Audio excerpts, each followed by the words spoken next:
네, 이어서 하겠습니다.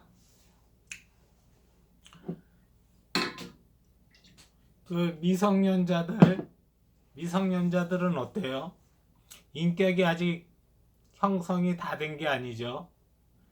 자라나는 상태에서 잘못을 저지를 수 있죠. 그렇죠? 아직 미숙하니까 지적으로도 미숙하고 뭐 인격적으로도 아직 미숙하죠.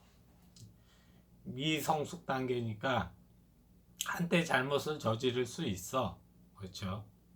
그렇기 때문에 어떠냐면은 그 처벌보다는 뭐죠? 교화시키는데 더 무게중심이 있겠죠. 그렇죠. 그래서 그 비율을 한 어느 정도 잡으면 좋을까요? 2대 8 정도로 잡으면 되지 않을까요? 처벌, 응보, 재사회화, 교정, 교화, 여기에 더 무게를 더 둬야 되겠죠. 그래서 학생들, 미성년자들은 그렇게 다룬다고. 그렇게 다루기 때문에 처벌 내용도 좀 다르죠. 처벌 내용.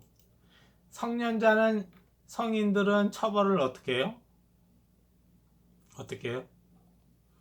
사형, 무기징역, 유기징역, 그건 뭐죠? 벌금, 뭐 이렇게 가죠. 과료 이렇게 쭉 간다고. 그래서 이제 이게 그 범죄를 저지른 강도에 따라서 그 심각성에 따라서 최고 벌금 뭐 이렇게 여기서 무기징역 유기징역 이렇게 해서 이제 선택해 가지고 판사가 땅땅 치죠. 미성년은 어때요? 미성년은 학생들이 잘못을 저질렀어, 범죄를 저질렀어. 그러면은 형법상의 처벌도 있고, 그렇죠? 그건 최악인 경우죠. 그 다음에 이제 한 게 뭐냐, 비형법적인 처벌을 하죠. 비형법적인 처벌. 비형법적인 처벌이 뭐가 있냐면은 징계위로 서면 사과, 이후 피해 학생 접촉 보복 금지, 사무, 교내 봉사, 사회 봉사, 특별교육 이수, 출석 정지, 학급 교체, 전학, 퇴학 처분, 뭐 이렇게 한다 그러더라고. 그건 뭐예요? 비형법적인 처벌을 하는 거죠. 그래서 이제 거기에 따라서 이제 등급이 있죠. 얘를 좀 인격적으로 호소해가지고 말 들을래다 그러면은 그 정도로 하죠. 좀 강도가 높다 그러면 어떻게 되는 거예요? 전학을 시키죠. 강제 전학을 시키고 퇴학을 시키고. 그렇죠.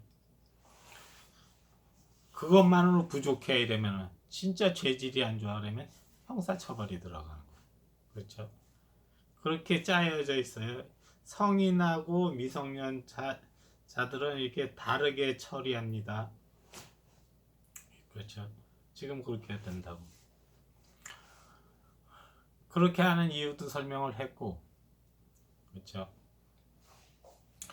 그러면은 이 처벌을 가하는 주체가 누구냐? 처벌권을 행사하는 주체가 누구냐? 성인인 경우에 누구예요? 판사, 검사, 경찰관, 이렇게 수사관 이렇게 있죠. 여기에서 처벌하는 처벌의 주체가 누구예요? 처벌의 주체가 누구야? 학교 당국, 도교육청. 마지막은 이제 수사기관, 판사 이렇게 되는 거죠. 그렇죠? 근데 미성년자들이 저지르는 것을 과연 누가 다루는 게 좋으냐? 그 페널티의 주체가 페널티를 가하는 주체가 누구냐? 누구가 더 적절한가의 적절성에 문제가 있는데, 여태까지는 우리가 그 가급적이면 국가 공권력이 미성년자를 처벌하는 것을 가급적 자제해 왔어요. 그렇죠? 왜?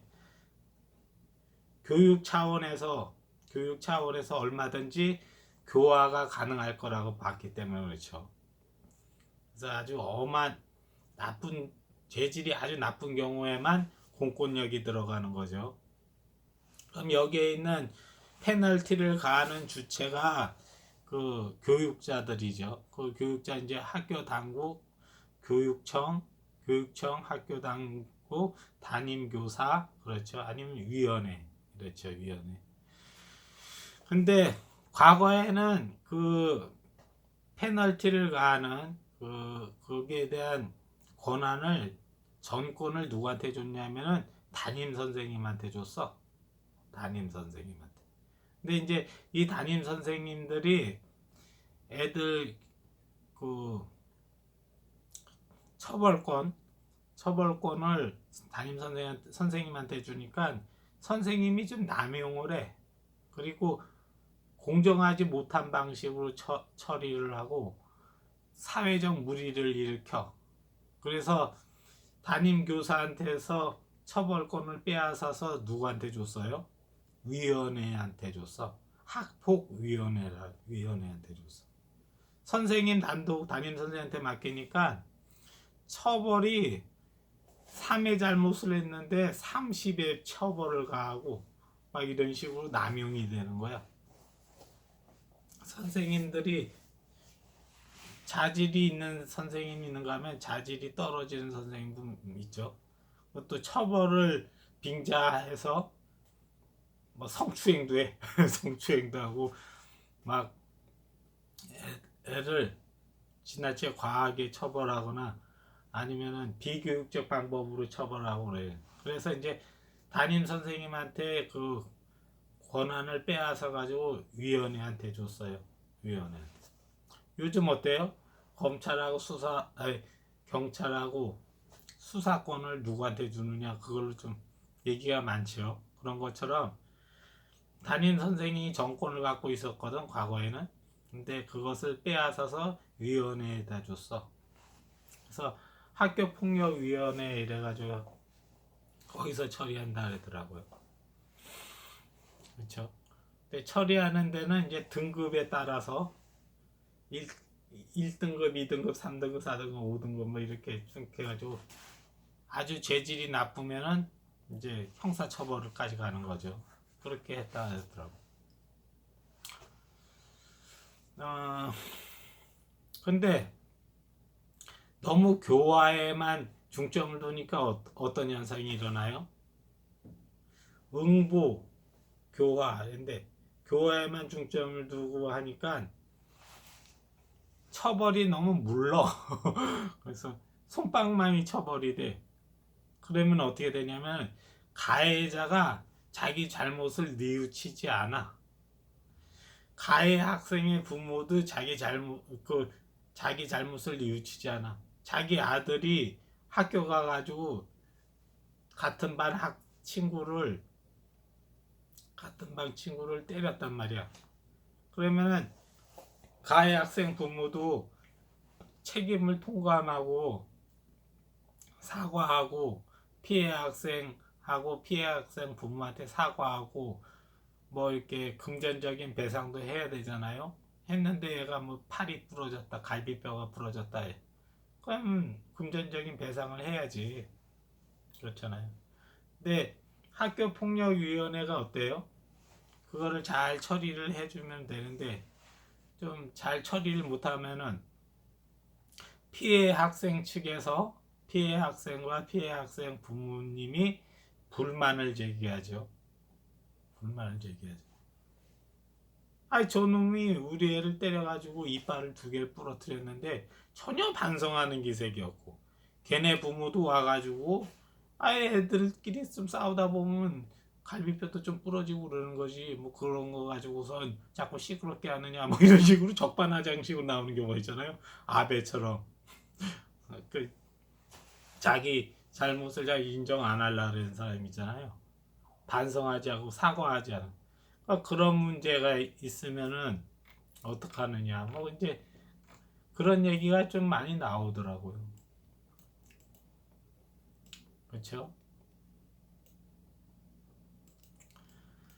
음, 그럴 때는 어떻게 해야 되죠?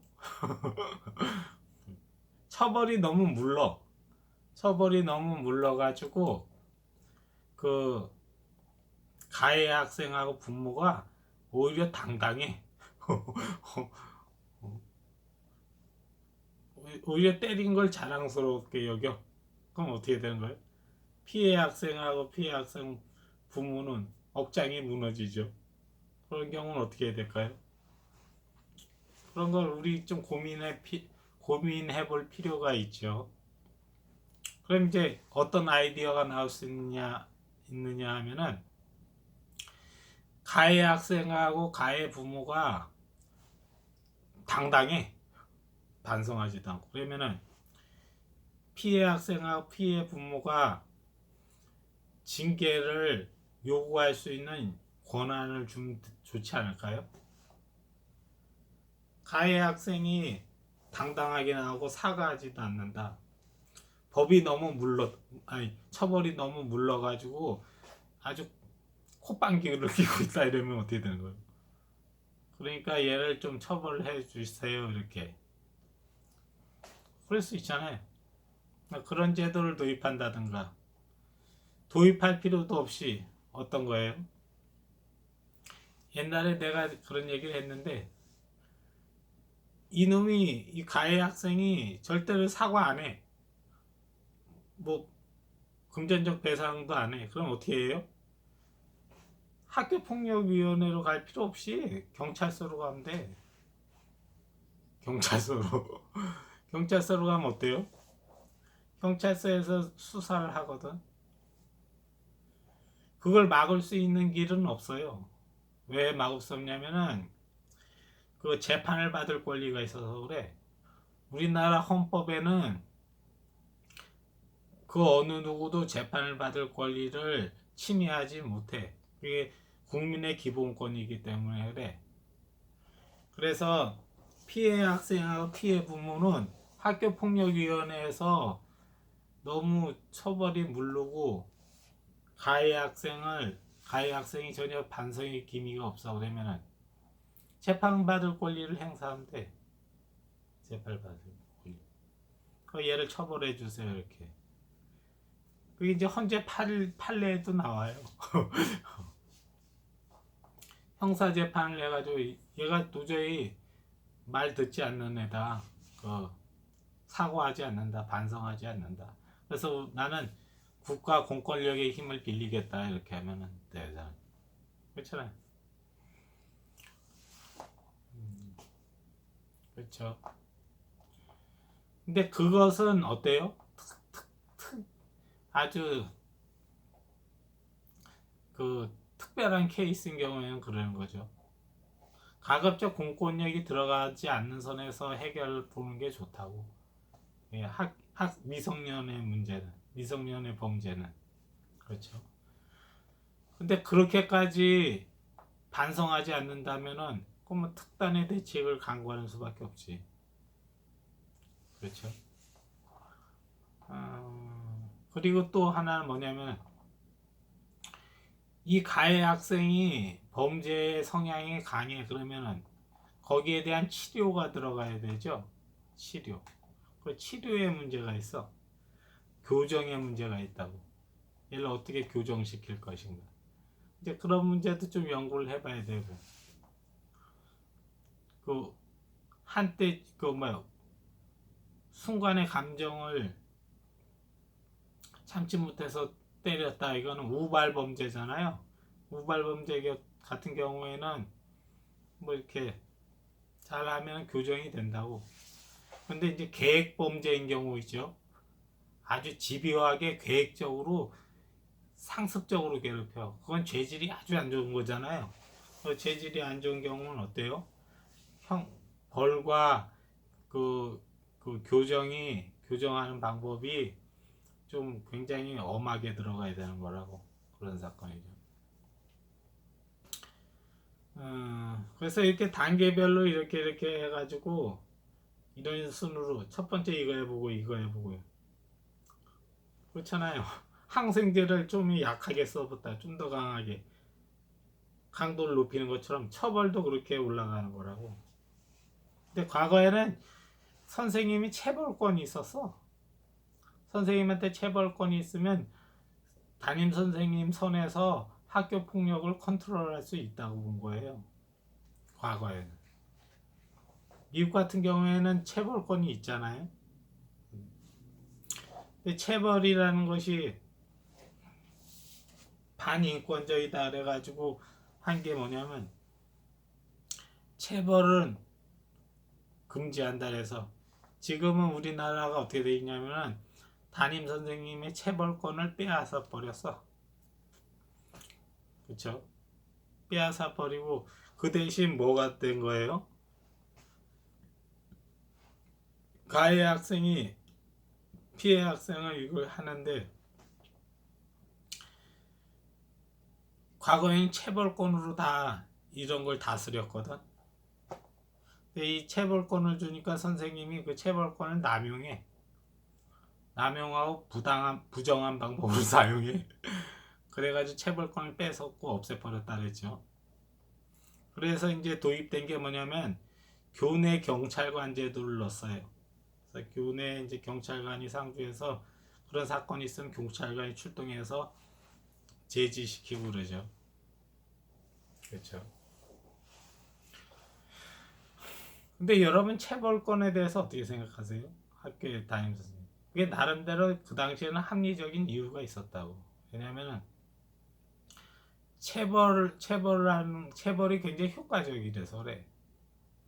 그 미성년자의 범죄를 교정하고 다루고 억제시키고 또 그 폭력을 저지르지 못하도록 그 억제시키는 억제력이 되게 강했어. 체벌이 효과가 엄청 좋았다고. 체벌권이라는 게. 근데 이제 그게 반인권적이라 그래가지고 없애버린 거지. 그렇죠?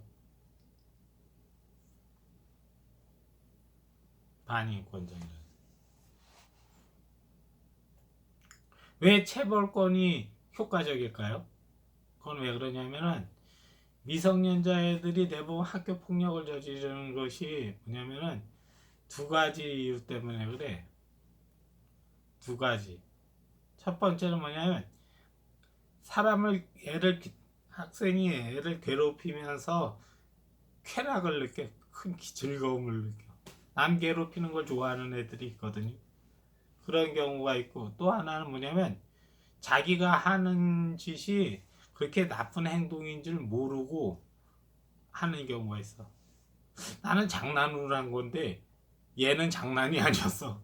난 장난삼아에 툭툭 치고 머리 끄들고 체리 잡고 흔들고 이게 난 장난이라고 생각했는데 당하는 사람은 그걸 장난으로 생각하지 않는 거야. 그런 경우가 있죠. 그렇죠? 그건 철이 없어서 그런 거고 이건 뭐예요? 이건 범죄 성향을 타고난 애라서 그래. 과학적 쾌락을 즐기는 애들이 있어. 애들 보면은 그 어린 아이들도 사이코패스 성향이 있는 애들이 있거든요. 그런 애들은 어떠냐면은 잠자리를 잡아가지고 잠자리 날개를 다 뜯어놔. 그리고 개구리 잡아서 개구리 눈알을 뽑아. 그리고 또 뭐 있죠? 하여튼 그런 성향을 갖고 있는 애들이 있어. 잔인한 성향을 갖고 있는 거죠. 그래서 그런 성향을 갖고 있는 애들은 과학적인 쾌락을 굉장히 좋아해. 그래서 남 괴롭히는 걸 좋아해. 괴롭히고 때리고 막 이러는 걸 좋아해. 그래서 그렇게 하는 애들을 제지하는 가장 효과적인 방법이 체벌이었다고. 만약에 체벌을 없애면 어떻게 가야 돼요? 형사처벌로 가야 돼. 형사처벌로. 그렇잖아요. 체벌권을 준 이유가 뭐냐면 공권력이 개입할 사안인데 얘가 전과자 만들고 이러면은 곤란하니까 담임 선생한테 체벌권을 준 거야. 체벌 안에서 해결하면은 교정을 시킬 수 있잖아. 교정을 시킬 수 있고 전과자도 안 만들고 또 효과적이고 그렇단 말이에요. 근데 과학적 쾌락을 즐기는 애들, 남 때리고 남 괴롭혀서 즐기는 애들은 똑같이 당해보면은 역지사지가 돼. 남을 때렸단 말이야. 선생님이 자기를 때려. 그럼 어때요? 아, 맞는 게 이런 거구나 하는 거 알죠? 맞는 게 이런 거. 저놈도 아팠겠구나 이런 생각을 한다고. 여러분, 체벌의 효과가 없는 게 굉장히 효과적이에요. 반인권적이라서 그렇지 체벌이 굉장히 효과적이라고. 특히 미성년자인 경우에는, 미성년의 경우에는. 그러면 얘네들이 첫 번째는 선생님한테 맞는 게 무서워서 애들 안 괴롭히고, 두 번째는 뭐냐면 역지사지를 할 수 있게 돼. 그래서 맞는 애도 고통스럽구나 이런 걸 알게 된다고. 그래서 옛날엔 체벌권을 허용해 줬다고. 두 번째는 뭐냐면 이제 장난삼아 그게 잘못인 걸 잘 인식을 못하는 단계에서 학교 폭력을 가하는 거야. 그런 애들은 어때요? 잘 가르치면은 학교 폭력을 안 저질러. 그에 관한 사례가 뭐냐면 대구에서 학교 폭력으로 인해서 피해 학생이 자살을 했어. 근데 그 신문 기사를 읽어봤는데 그 기사에 어떻게 나오냐면은 얘 서너 명이 얘 하나를 지속적으로 괴롭히는 거야. 근데 괴롭히는 이유가 재밌어서야. 재밌어서. 재밌어서인데 어느 날 얘네 집이 비었어. 얘네 부모님이 외출을 하고 피해 학생 집이 비었어. 근데 비어있는 걸 어떻게 알았나 봐. 이 셋네 놈이. 알아가지고선 얘네 집으로 온 거야. 얘네 집으로 와서 얘네 집 안에서 물고문을 하고 뭐 하고 이래가지고 애를 굉장히 괴롭혔어. 그러니까 얘네 집 안에서 일이 벌어진 거야. 그래서 나중에 되니까 이 피해 학생이 자살을 했어. 옥상에서 떨어져 죽었다 그러더라고. 근데 이제 이 네 명의 학생을 경찰서에서 데리고 수사를 했어. 조사를 하니까 얘네들이 뭐라 했냐면 우린 그냥 장난 삼아 그랬다는 거예요. 장난 삼아. 그러니까 그게 큰 그 범죄라는 사실을 인식하지 못하고 그냥 장난치듯이 재미삼아 이렇게 했다. 걔네들은 어떠냐면은 자신이 하는 행위가 심각한 행위라는 것을 인식을 잘 못하는 거지. 고만한 나이에선 어때요? 막 그런 장난치고 막 밀치기도 하고 팔도 꺾기도 하고 목도 조르고 장난삼아 하는 애들 많거든요. 그러다 애가 죽은 거야. 그렇죠. 그런 경우는 어때요? 체벌이 효과적이야. 그때 선생님이 그렇게 못하게 하고 또 그렇게 하면 애가 고통스럽다는 걸 알게 하고 또 그러면서 담임 선생님 선에서 충분히 애를 바로 잡을 수 있다고. 근데 그렇게 과거에는 그렇게 처리했는데 요즘 이제 그렇게 처리하지 않죠. 반인권적이다 그래가지고 피해 학생이 이제 학교폭력위원회에다가 신고를 하면은 거기에서 이제 이렇게 처리한다 그러더라고. 아, 힘들어. 그렇죠.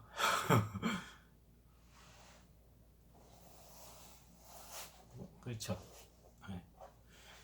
선생님한테 체벌권을 주면은 선생님이 그 사건을 조사하고 수사하고 재판까지 다 하거든요. 재판까지 다 하는데 그게 원님 재판이야. 원님 재판. 선생님이 지혜로운 선생님은 고선에서 일을 잘 처리하는데 좀 자질이 떨어지는 선생님은 어때요? 그런 학교 폭력 그런 것을 체벌권을 부여했는데 그 체벌권을 잘못 사용하는 거야. 그래서 애를 더 삐뚤어지게 만들어. 그래서 그런 부작용이 있어서 에이 담임 선생님들한테 체벌권을 맡기면 안 되겠다 그래가지고 뺏어가지고 학교폭력위원회로 줘버린 거야. 그러니까 검사가 자꾸 문제를 일으키니까 수사권을 뺏어서 경찰한테 준 것처럼 그렇게 줘버렸다고. 그렇죠. 그렇습니다. 그렇죠. 그래서 이제 그 학교 폭력을 없애는 가장 효과적인 방법은 신고 정신이야. 피해자가 당하면 즉시 신고하는 거. 친구가 당하는 걸 봤어. 그러면 옆에 친구가 대신 신고해주는 거. 그렇게 하면은 가해 학생이 함부로 못 괴롭힌다고. 그렇죠? 여러분 성인들 사이에선 그런 일이 없죠. 별로 없죠. 왜 없어요? 뭐 장난으로 그랬어요라는 얘기 안 통하잖아요. 성인 사이에서. 성인에서 장난으로 내가 때려서 제 이빨 좀 2개 부러뜨렸는데 뭐 살다 보면 그럴 수도 있죠. 이런 얘기 절대 안 통하잖아요. 성인 이후에는 바로 경찰서에서 신고. 맞으면은 가만히 있을 사람 없잖아요. 성인들은 맞으면 바로 고소하잖아요. 피해 학생들은 어때? 학생들은 어때? 학생들은 가해 학생이 좀 협박을 하고 그러니까 겁에 질려서 신고를 못하고, 또 신고하면은 뭐 고자질쟁이다 뭐 그런 눈총 받을까봐 못하고, 뭐 또 신고했는데 제대로 된 처벌과 교화를 안 시켜주고 오히려 보복당하고 이런 것 때문에 처벌을 꺼리잖아요. 그래서 그런 신고를 꺼리잖아요. 그래서 그런 부분만 해결해주면 학교 폭력은 풀리는 거예요. 그렇죠? 오늘 경향신문에서 그 뭐시냐 뭐 노윤우 변호사가 그 이렇게 썼더라고요. 쓴 게 아니라 인터뷰한 게 있더라고. 학교 폭력 발생 시 적용되는 법과 절차, 법과 교육은 분리되지 않는다. 뭐 이러면서 사후 관리, 뭐해서 가해 학생 징계는 뭐 일회성에 그치는 게 뭐 대부분이다. 뭐 이러고 가해자가 진심 어린 사과를 외면하고 가해자 부모가 자녀에게 반성을 가르치지 않는다면 아무리 강력한 처벌과 좋은 제도가 있다 해도 소용없다. 뭐 그런 거죠. 이랬을 때 이렇게 나올 때 가해 학생이 이렇게 나올 때 어떻게 해야 될까? 간단해. 그거는 네가 그렇게 말 안 들어? 네가 그렇게 사과 안 해? 네가 손해배상 안 해? 알았어. 비 비형법적인 처벌로서 네가 말을 안 듣는다면 그럼 이제 최후의 수단을 쓰겠다 이러면, 그럼 얘네가 어떻게, 가해 학생하고 부모가 어떻게 해요? 학생하고 부모가 과일 바구니 담아서 운다고. 잘못됐다고. 잘못됐다고 오지. 그렇잖아요. 피해 학생한테 사과를 안 해. 가해 학생이. 부모도 당당해. 그럼 어떻게 되는 거예요? 재판받을 권리. 재판받을 권리로 가면 된다고. 재판받을 권리로 가면 어떻게 되는 거예요? 공권력의 힘을 빌려야지. 그래서 경찰서에 가서, 학교폭력위원회에서는 얘를 도저히 교정을 못 시킵니다. 얘가 사과도 안 하고 반성도 안 하고 부모도 당당해요. 천상 이거 공권력의 힘을 빌려야 될 것 같습니다. 이렇게 보면 경찰관이 가잖아. 그게 제일 확실한 방법이에요. 사과하지 않을 때 좀 더 강력한 액션을 취하면 되잖아. 그렇잖아요. 다 법과 제도가 다 만들어져 있어. 그거를 활용하지 못할 뿐이지. 그런 게 소문이 나면 어떻게 되는 거예요? 이게 소문이 나면 그 이제 학교 폭력을 저지르는 애들이 위축되지. 어이씨, 어? 이런 일도 있었대더라야. 나 여태까지 애들 때리고 막 재밌게 애들 때리고 그랬는데 학교 때렸다가 결국은 경찰관한테 끌려갔어. 이런 소문만 나버리고 그럼 학교 폭력은 없어지는 거야. 그렇죠?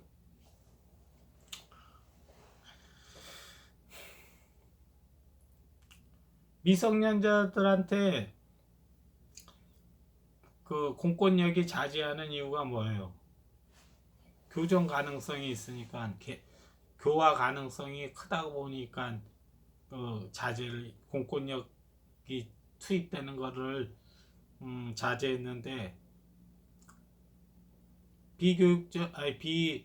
비형법적인 방법으로 도저히 얘가 교화가 안 돼. 그럼 결국은 공권력이 들어가는 수밖에 없지. 그렇잖아요. 난 그렇게 돼야 된다고 보거든. 미성년 범죄에서 최후의 보루는 형벌권이야, 국가형벌권. 근데 국가형벌권으로 사안을 안 다루려고 자제하는 거잖아요. 자제하는 거, 형벌권이. 국가형벌권이 자제하는 거라고. 미성년자 범죄도요, 다 형법상의 처벌을 받아요. 자제하는 것 뿐이지. 근데 얘네가 겁대가리 없이 끝까지 사과하지 않고 반성하지 않아. 그럼 이제 마지막 카드를 써야지. 난 그렇게 해야 된다고 보거든. 그렇잖아요. 여러분, 그 사과하고 반성하지 않는 관용은요, 아무 의미가 없어요. 상대 관용을 베풀고 가급적이면은 전과자 안 만드는 방식으로 처리하려는데 이놈이 끝까지 버티는 곤조를 부리는 거예요. 그럼 어떻게 해요? 최후의 방법을 동원할 수밖에 없지. 그렇잖아요. 얘네들이 가해 학생하고 가해 부모가 왜 버티는 거예요? 미성년자니까 뭐 설마 공권력이 들어오겠어? 이것 때문에 버티고 배짱 튕기는 거잖아요. 그럴 때는 그렇게 후한무치하면은 공권력이 들어가야지. 근데 공권력이 들어가려면 어떻게 해야 돼요? 피해 학생과 부모가 공권력에다가 호소하면 되잖아. 경찰서에 가서 이런 일이 있으니까 수사해달라. 그래서 기소해달라 이렇게 하면 되잖아. 그렇잖아요. 그러면 깔끔하게 해결돼요. 학교폭력은. 학교폭력에 대해서 대책 없이 관대하니까 자꾸 그런 사례가 많이 일어나는 거예요. 그래서 처음에 제가 얘기했을 때 관용주의하고 불관용주의에서 불관용주의로 이제 좀 바뀌었다 그랬잖아요. 근데 아직도 마인드가 과거 시대에 머물러 있는 사람들이 있다고.